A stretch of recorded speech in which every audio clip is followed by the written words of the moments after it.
So we have been reporting about a really unfortunate trend, a spike in hostility that we've seen during the pandemic, restaurants, airplanes, and even our local school district meetings. And this morning, school leaders in our state are calling for this to stop. Two groups of school administrators and directors just released a joint statement calling for civility in public meetings and online discussions.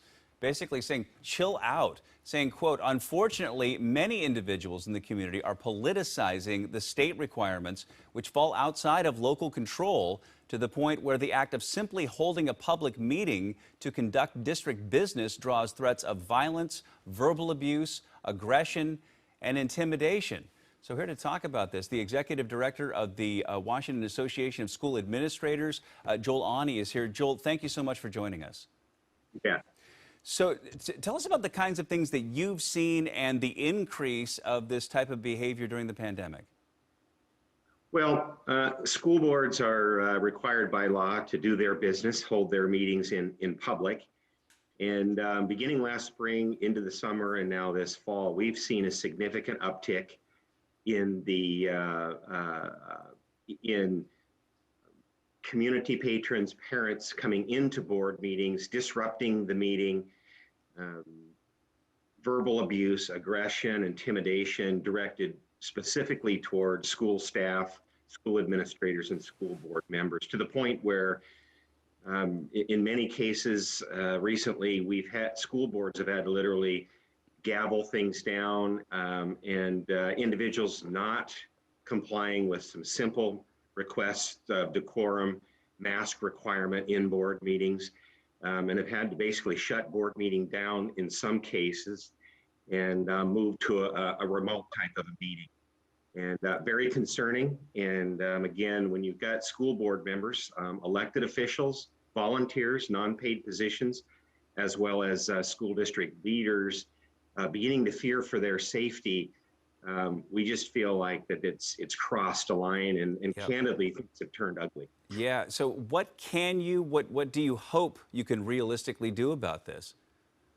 Well, we're hoping that that cooler heads will prevail, and that things will begin to settle down a little bit. We understand that parents and community patrons have questions, have concerns, that want to have voice in these decisions that are made. The schools belong to them.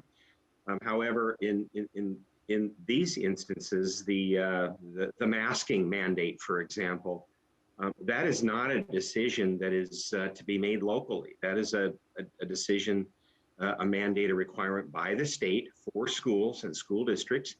And so school superintendents and board members, there really is no debate. Their job is to implement the mandate and follow the law. And so parents are certainly welcome, always welcome by school board members and superintendents to come into these meetings and to approach school board members and superintendents with their concerns, their questions, and sharing their perspective. And we're not advocating that be tamped down in any way whatsoever. But what we are asking for, and what we really have to have, is a civil discourse occurring. Yep. And it's not statewide.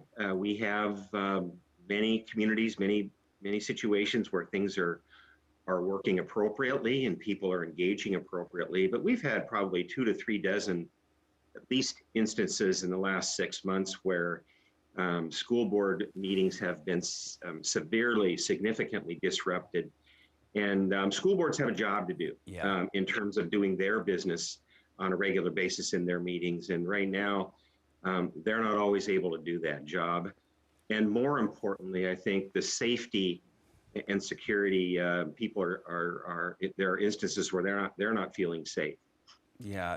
Joel Ani, the executive director of the Washington Association of School Administrators, we appreciate your time this morning. Thank you for shedding light on this for us. You're welcome.